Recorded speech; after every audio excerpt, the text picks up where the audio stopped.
second day. Thanks very much for joining us here today. I really do thank you, given the amazing weather that we have outside, which is quite unusual over the last few weeks. So thanks for getting indoors for this, and much appreciated. My name is Itai Habel. I look after global enterprise marketing in the UK here, and we have a very busy agenda for you today here in Cloud Computing World Forum at the theater. We're going to cover a range of issues. You can see all the information. I think it's on some of the folders outside and in the brochure today. Some of the things I'm going to touch on in my presentation, people are going to elaborate much more on later today. So feel free to join in, hop in and out for some of those presentations to capture more information throughout the day. Without much further ado, basically what I want to cover in the next 30 to 40 minutes, and I'm going to try and make it more like 30 to allow some time for questions, is basically three things. It's about the consumer web and some of the amazing changes that it enables, basically the technology trends that it enables, and why we think it's a better web for business, how we think enterprises, businesses can make use of that for their benefit. So it's those three things. On the consumer web, I mean, in general, what an amazing time to be around, I think. It's just, there are so many amazing things around us that are, to use just two of a number of examples that we can use. I mean, rotary phones, I'm old enough and have lost enough hair to have been around when we actually used to dial phones to get to people. I mean, if somebody had a 7 or an 8 or 9, or a few of them in their phone, it would take ages to get through to them. Go around. And today, this device that I have has got two cameras, one with 5 megapixels, one with 1.2 megapixels, a 1.2 gig dual-core processor, 16 gigabytes of storage, 1 gigabyte of processing of RAM, which is like 8,000 times what Macintosh had when it was announced just under 20 years ago in 1984. And sorry, it was longer than that, but it was kind of not that long ago. I still remember it being around. And not only that, I mean, by the way, I had to look up exactly how much RAM it had, and so I was using that as a portable Wi-Fi and taxi back from the airport yesterday to double check that. So it's just one example. Another example is again going back a bit. Anybody played with Atari? Anybody know what an Atari is? That box was about that big. It came in a box. My dad had to take the manual. There was actually a manual how to use it, to read it before I had to use it. Plug in this huge cartridge of games for Space Invaders, which I love. Today, my daughter, 4-year-old, kind of takes a Chromebook that we have at home and kind of logs into her favorite CBeebies. Alpha Box is amazing, by the way. She can now sound out words because of that. Or she takes my wife's or my Android, flicks to her Disney Princess or whatever other application she likes, and goes through that. And there's a million things around. Some of them to do with the hardware, and a lot of it to do with what the web is enabling us to do. So it's not just about us being able to do things like play Disney Princess Alphabet or whatever it is that we want to do. It's also about the fact that it's a participation today. And to use just a few examples, I mean, I can imagine that most people here, or probably all people here, know those brands. The numbers here, I think, are astonishing. And to read some of those out, in case you can't see that there, I mean, almost 1 billion people on Facebook now, with almost 3 billion likes or comments a day. 250 million photos uploaded a day. On Twitter, not quite as many, but also 500 million signed up users. 1/3 billion tweets a day. YouTube, which Google bought a few years back, now ranging at the trillion views in last year actually, and it's growing exponentially. And our 1 hour video uploaded every second, and 3 billion hours watched a month. It's just incredible. And the point is that a lot of that stuff that's happening in consumer land is coming into the businesses, and it's something, and consumers are actually those people that are in the workplace. Those are people around you, those are you, those are me, us, everybody that comes to the workplace, and there's an expectation to get those technologies. A little bit more about that later. All that is enabling a number of trends that I want to cover briefly here in terms of the cloud, mobile, and social. So, cloud is a quote here from Gartner, but the quote aside, I mean, how many people around here think that if they were to start a company today, they would buy their own servers? Anybody? I think it's kind of obvious that if you start afresh now, this is what you will do. And it's not just because cloud is cheap technology. It is relatively much cheaper than the alternative, but it also enables you to do amazing things. To use some examples, I think it was Netflix in the US that now first quarter this year, I think, they overtook Comcast, which was around for almost 100 years in the US, and Netflix, using web-based technologies, is now the #1 US video-on-demand provider with like 24 million users. These are the sorts of things, this is the sort of innovation, the sort of stuff that people are able to do using the web for businesses. I'll cover a few more examples later, but that's just one technology, the cloud enablement. Another thing is about the mobile. I talked a bit about the device that I have here, but it's not just that; it's the proliferation of those devices. So just a little experiment. Anybody here, right hand up if you have a work-provided mobile phone? Yeah, okay. If you have another, keep your hand up if you bear with me for a second. If you have another personal mobile phone or other, left hand please. If you have a laptop, work-provided, right leg up. And I can't do the other one, but I do have a few other devices, which I'm sure quite a few of you have. So the proliferation of devices is kind of happening. And this is a relatively small sample. To give you an example of what's happening in the UK in terms of smartphone penetration, amongst 50-plus-year-olds, I'm almost there, the smartphone penetration last year was 13%, now it's 25% in 2012. Okay? That's the growth. Take it down to the 18 to 29-year-olds, last year it was, I think it was 53%, now it's 75%. These are the people that are already in the workplace or are coming into the workplace. These are the people that expect to have the capabilities that they have on those devices and what they are able to do on consumer land to be able to do that inside the organization. That has huge implications for everybody.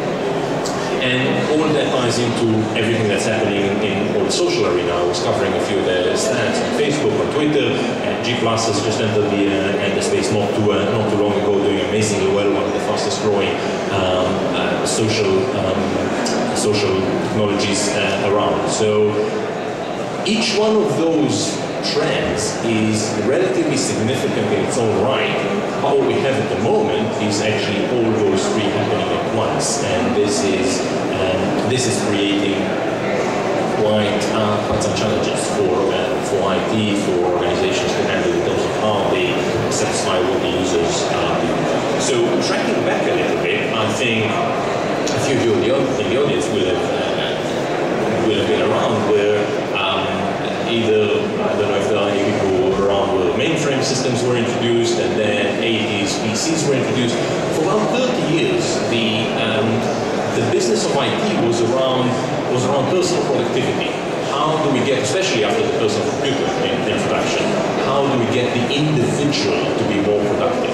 Okay, and it did amazingly well. I mean, the development from Lotus Notes originally, kind of the early days of the PCs to what we have today, amazing progress, amazing things that we can do, but it was all centered around the individual.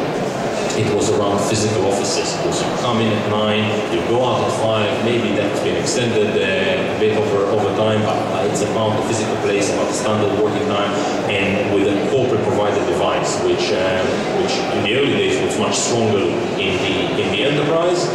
For quite a few years and for quite a few people, I think now what they have at home is actually much faster than the one they have at work, where they might be coming into work, starting it up, going to make coffee, come back, it's almost ready, and they're off. So all that is changing now. There are new design principles that everyone has to take into account. It's not about just one person. It's about any team. It's about any place, be it in the UK, be it in the US, in Asia, wherever. It's about any time, given the cross-border and especially the teamwork that we're doing across the globe. Plus, as we've talked about earlier, the proliferation, the smartphone devices, it's no longer enough to say, okay, here's a mobile phone that maybe has some email attached to it. There's more coming and more expected by people. So here's a bit of how we at Google see what is our approach to handling some of that stuff. Firstly, the approach, the very basic approach that we take to bring a new product to market is actually relatively simple in its principles. It's about, first of all, focusing on the users, focusing on what the end user needs, wants, and can benefit from most. This is the starting point. And then trying to make it as transparent and as simple as possible. I mean, think about the Google search, which I assume most of you use at least once a day. There's a huge amount of complexity that goes around this white page with this little search box in it. And think about the progress that's been going on. Trillions of web pages being searched in seconds, milliseconds actually. And a lot of work is being put to actually reduce that by every fraction of a millisecond that we think is counts a lot. So it's about focusing on users, it's about simplicity. And specifically for businesses, what we're trying to do is leverage what the scale and the knowledge that we have from those consumer technologies and consumer web applications that we have and make them available for businesses in the way that they expect to consume it and should expect to consume it. So it's about making some business features. I'll talk about the search example then in a second. It's about giving administrative controls to the IT, being able to set some parameters that you might want to have in place. It's about having migration tools that we know definitely we have to take into account the fact that people don't start, not everybody starts greenfield. Most people have something in place and they have to be able to migrate it. So it's about giving them the migration tools to get into the system. And by the way, on that point, we make it a point to make sure that people stay with us because they like us. There is, and like what they're using, there's a group of engineers in Google who call themselves the Data Liberation Front, whose sole job is to make sure that you are able to leave Google as easily as it was to get in, so that you stay only because you enjoy the benefits that it gives you rather than because you're locked in. So it's the migration in, and by the way, there's also an option to migrate out, which very few people use, but it's there. The other thing is the SLA, the service level agreement, which we guarantee and back up, and I'll talk a bit more about that later. And it's about support, 24/7, which you can contact Google. Add to that the fact that only 2 weeks ago we announced that on the security front we're actually now ISO 27001 certified. And this, by the way, is not just for the application itself, it's across 3 areas. It's the applications themselves, it's the data centers, and it's the processes. And all this is backed by a third-party certification, which is done against the ISO standard, right? So all that is, that's relatively new and something that goes along a trajectory of things that we have done and will continue to do to make sure that things are business grade, as secure as we can make them. And I think we have a session later that dives into more details around it. So to give some specific examples that I promised earlier, in search, for example. So starting the consumer side, we have this beautiful white page with a simple search box that you can use. We've started Google Enterprise about 7 years ago, just over 7 years ago. We're taking the capability and the algorithms and all the technology that goes behind making searching the web so simple and allowing you to do that behind your firewall, within the 4 walls of your organization with a search box. Okay, that's Google Search, the Google Search appliance for businesses. And an example here for Reuters about how search queries and page views have grown tremendously. I mean, again, think about the users and how many of them in the organizations you have been around with are happy with the way they have to search for information within the company. It's okay, there's on the server here, and maybe it's on the email there, and maybe it's here, and maybe it's there, and it has quite a few different places to look for information, whereas as opposed to having one simple place that aggregates everything. Another example, the geospatial products that we have, probably all know and hopefully have used Google Maps, consumer application, taking it to businesses, allowing them not only to interface with people showing, okay, we have a presence here, we have a shop there, taking it further, DHL using it to actually interact with customers, track where packages are. Another example, in Australia, Aragon Energy are actually using Google Maps technology together with crowdsourcing to be able to save about $40 million annually in the maintenance cost, because Australia is a big country, continent, and sending people around to pilots and fixing them is made so much easier and quicker, and with the information being provided to the field engineers using those technologies. Innovation at speed and scale. The royal wedding a little while ago had an issue with the fact that they wanted to make sure that the marriage is broadcast so that people can view it, not just in the UK but globally. Came to Google and said, can you help out? Said, yeah, sure, we can do something. Built an application, built the website that they had for the royal wedding using the Google App Engine. It took about 2 weeks. And at peak viewing, just before the first kiss, the number of queries that we had was 30,000 queries per second for watching the video. Now imagine trying to do that on some spare capacity you have in your own servers. Don't try this at home, is the point. And also other applications that are being built on that. There's an example here from Best Buy using that for development, taking 1/4 and 1/10 the resources, and 1/4 25% part of the 75% reduction in the time that it takes them to develop applications. Another example, we've taken Chrome browser. Anybody using Chrome browser here? Excellent, thank you. It's growing rapidly, and thank you everybody. It's safe, it's secure. We've taken that and actually made that available as an actual consumption model in the Chromebook. I mentioned earlier my daughter using the Chromebook that I have at home to access CVs. I'm not worried about ruining anything. There's no viruses she can catch. There's no nothing in store technology. The only thing I need to worry about is she doesn't pour her juice on it. So glasses are inside. But this is not just about consumer. To give you a couple of examples that I recently heard of. So one was 3 weeks back, I think I was at TechStop. That's like the IT place where we go to fix things if something's broken. I can't remember what I went there for, but somebody was in line before me, and they were coming in. They were just joining. Sorry, they were visiting from another office, and they wanted a loaner, a computer to loan, which we do provide. And here's what the guy at TechStop told the other guy: look, you can have a MacBook or you can have a Chromebook, up to you. MacBook will take us about 5 hours to set it up for you. The Chromebook will take 5 minutes. So that's one example. The other example is, again, 2 weeks ago at the event we had, where we announced ISO 27001, 001, and a few other things. We had Paul Dale, the Chief Technology Officer of ITV.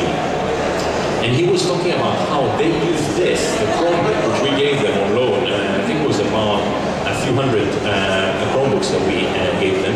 What they were able to do with that is, within the space of a week or two, they were able to set up a call center for a charity that we're doing, that was able to get the calls and the charity calls using those Chromebooks. So pop it up with, pop it back down. Again, what it enables is just astonishing. And last on those points is we've taken the consumer applications that you know. Gmail users, anyone? It's, yeah, quite a few again. We've taken that and made that business grade for businesses. This is allowing, we think that with all those things that we provide, the search capabilities, the geospatial, the cloud computing capabilities, the collaboration, we think there's a lot of benefit that comes with it. The one thing that we think doesn't come is innovation is not in store. So it's up to everybody to think about how they basically think outside the box, get away from the paradigm of 30 years of computing and thinking about the new realities, the trends that I talked about, how that can enable you to do new things differently. To use, I don't know if it's a joke or an example, but it illustrates the point. There's a story that the US was, as they were preparing for space exploration, they were going to assign their astronauts with pens, but the problem was with no gravity, how does the ink go? So they spent years and millions of dollars in developing this space pen that can write upside down. The Russians use a pencil. So it's kind of, I don't know if it's true, but the point is kind of thinking outside what you're used to and trying to get this to work.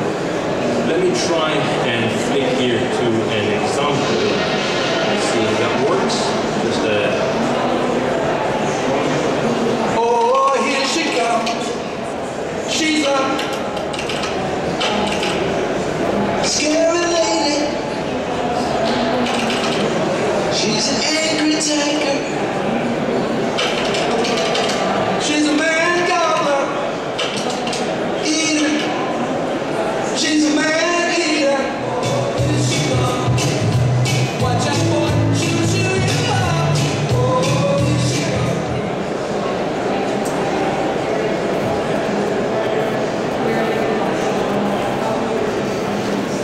Sorry.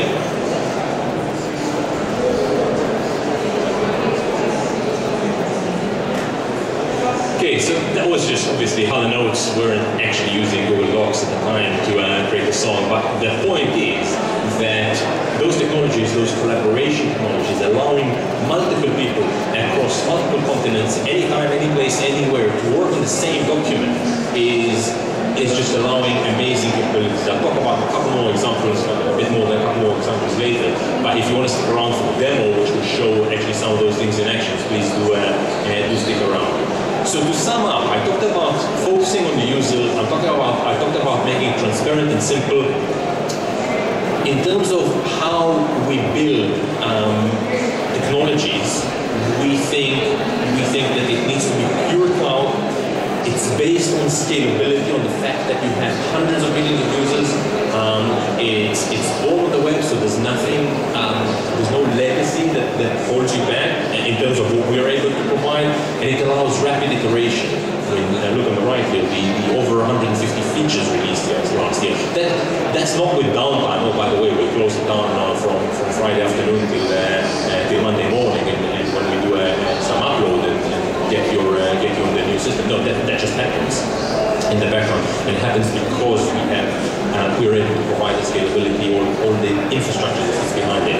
Talked about the 99.9% availability. This is backed by a service level agreement and with financial guarantees.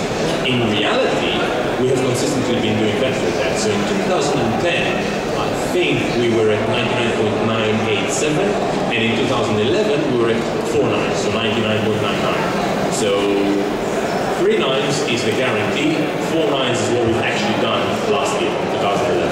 And then it keeps getting, nothing's ever 100%, but this is getting pretty close. Yeah, and security again, I talked about some of the things, I talked about the ISO 27001. I won't elaborate any further on that.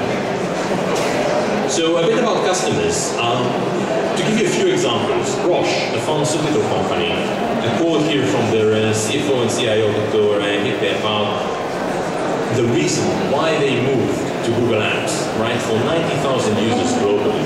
It's not just about the fact that it was cheap, it's about the technology, not just that. Yes, it is that, but it's about the fact that they don't want to manage servers, they want to focus on saving patients' lives. That's their job.